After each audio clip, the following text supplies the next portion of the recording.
Done नहीं है। अभी लगा दूँ सर? अभी नहीं हुआ।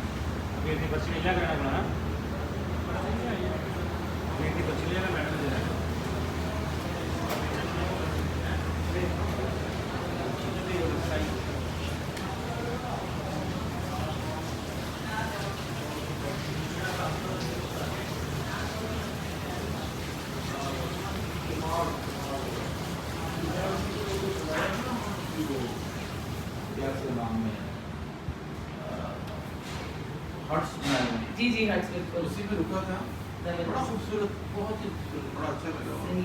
फिर वहाँ से आप आगे पीछे गए होंगे, भूलबन वगैरह भी और हाँ जी जी जी, वहीं से आगे पीछे। हर्ट्स भी बहुत मजे की।